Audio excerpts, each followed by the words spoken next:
Getting a proper diagnosis is key to effective dry eye treatment.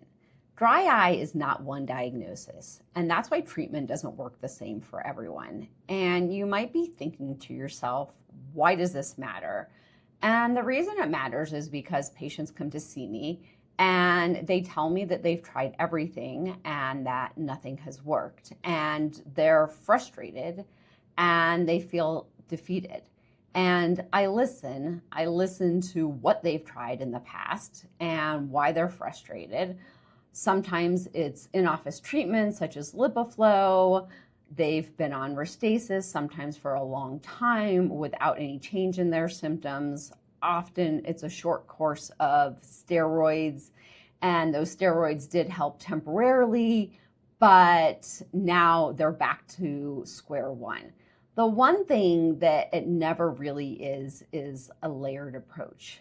And most importantly, they've been treated, but they've never been given a diagnosis.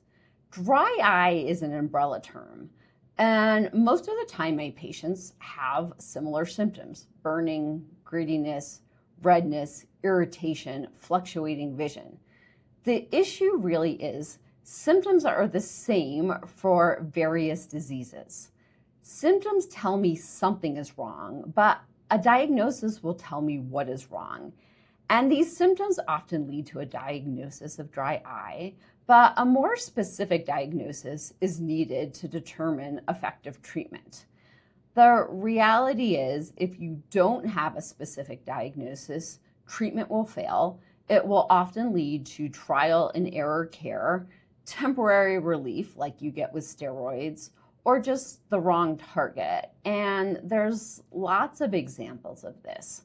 So for example, if your meibomian glands are plugged, then you have obstructive MGD or meibomian gland dysfunction. And the treatment for plugged glands is to unplug the glands. And you might think that this just sounds really obvious or almost ridiculous, but this is missed so many times, and patients aren't treated appropriately. This is not the only form of meibomian gland dysfunction. Sometimes patients come to see me and their oil is flowing freely, but the oil is really cloudy, or what I call turbid oil. So this is not obstructive meibomian gland dysfunction. This is poor oil quality. And treatments like LipiFlow, which are thermal pulsation treatments, really don't have any role in treating poor oil quality. And so I could go on, but my point is this is nuanced, and in the end, the details really matter. So the diagnoses and conditions that I commonly treat are meibomian gland dysfunction, and I further split that into obstructive versus non-obstructive disease, aqueous deficiency, ocular rosacea, Demodex blepharitis, seborrheic blepharitis, allergic conjunctivitis, atopic dermatitis. The reality is I could go on, but my point is these conditions have one thing in common, and that's that they all have the same symptoms, and this is why symptoms are misleading, as is the diagnosis of dry eye.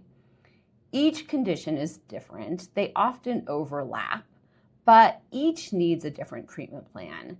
And this is the reason that one size fits all care doesn't really work. You miss things. You miss lid disease. You might miss eyelid position. If there's inflammation, it needs to be treated. If there's nerve damage, that needs to be retreated. Once you figure out a diagnosis, then you can come up with an effective treatment plan. A proper evaluation identifies the cause, guides treatment, and it ultimately improves outcomes. You have to know, is the tear film sufficient? Are the lids and the glands functioning as they should be? Is the inflammation controlled? Are there systemic conditions contributing to it, such as Sjogren's disease or other autoimmune diseases? So the take-home message is you need a diagnosis first, treatment then is second, and the details really matter.